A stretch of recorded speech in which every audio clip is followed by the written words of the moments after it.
কাত্তি কিনে কেন? তরকারি কাটার জন্য। বটি কিনে কেন? তরকারি কাটার জন্য। যেইটা যেই কারণে সৃষ্টি হয়েছে ওইটা যদি ওই কারণে ব্যবহার করা না হয় ওইটার দাম থাকবে না। ওই সাইকেল যদি আপনি কিনে যদি আপনি না চালান আস্তে আস্তে চেন চিড়বে না? ওটা ভাঙ্গড়ির দোকানত বিক্রি করতে হবে। আল্লাহ তাআলা বলছেন নারী সমাজ তোমাদেরকে বানানো হয়েছে পুরুষের জন্য, ওই হাল বোয়ার জন্য নয়, চায়না খেতে বোঝা মাথায় নিয়ে আনার জন্য নয়, তোমাদেরকে শুধুমাত্র পুরুষের জন্য বানানো হয়েছে। যদি তুমি ওই কাজে না লাগো তাহলে ওই ভাঙ্গড়ির দোকানে বিক্রি হবে। তার মানে তোমার একবার পেটের বিষ, একবার মাথার বিষ, একবার জ্বর, সারা জীবন অসুখ চলতেই থাকবে। তার মানে কাত্তি না কাটলে যেমন ভতড়া হয় তুমিও ভতড়া হয়ে যাবা। বেজার হবেন না বাবুরা আমার ভাইরা। আল্লাহ তাআলা বলছেন গোটা দুনিয়ার মানুষদেরকে আমি কোরআন দান করেছি। আল্লামাল কোরআন খালাকাল ইনসান। আল্লাহর বাচন ভঙ্গিটা একটু শোনেন। আল্লাহ বলছেন তোমাদের রব দয়াবান মেহেরবান। আল্লামাল কোরআন তোমাদেরকে কোরআন শিক্ষা দিয়েছেন। তারপরে বললেন খালাকাল ইনসান তোমাদেরকে তারপর সৃষ্টি করেছেন। আচ্ছা আগে সৃষ্টি না আগে শিক্ষা? আমার যদি শিক্ষা সৃষ্টি না হয় তো শিক্ষাটা হবে কেমনে? তা আল্লাহ কি উল্টা করে বললেন না?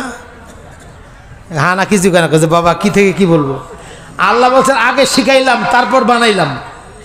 তা আপনি আগে সাইকেলে চড়িবেন না সাইকেল আগত বানা হবে? সাইকেল না বানাইলে যদি সাইকেলে চড়েন কোনটা চড়িবেন? এখন বলটা বানাইলে না ছটাবেন? এখন যদি কইলে আগত ছটাও তারপর বানাও বল হবে? আল্লাহ তো এমন কথাই বলছেন আগে আমি শিখাইলাম আল্লামাল কোরআন, কোরআন শিক্ষা দিলাম, খালাকাল ইনসান তারপর মানুষকে বানাইলাম। তা যদি আগে শিখায় তাহলে বানাইলো পরে, তাহলে শিখাইলো কোথায়? তার মানে আল্লাহ বুঝাচ্ছেন বান্দা তুমি একদিন মায়ের গর্ভে গেলা, সেদিন তোমার রূহ ছিল না।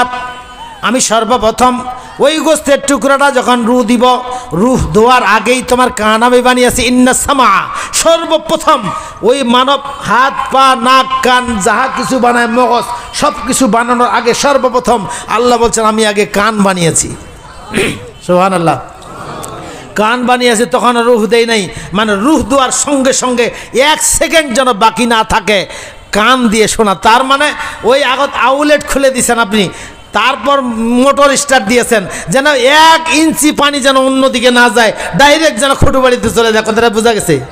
তার মানে আল্লাহ বলছেন রুহটা দেওয়ার সঙ্গে সঙ্গে তো তাকে কিছু শোনানোর চেষ্টা করা হবে, কান না থাকলে শুনবে কেমনে? এই জন্য আগে আমি কান বানাইলাম তারপর রুহটা দিলাম। রুহ দেওয়ার সঙ্গে সঙ্গে তার আওয়াজটা যেন কোরআনের আওয়াজটা যেন তার কানে যায়। তার মানে তার সৃষ্টির আগে তার মাকে আমি শিক্ষার নির্দেশ দিলাম।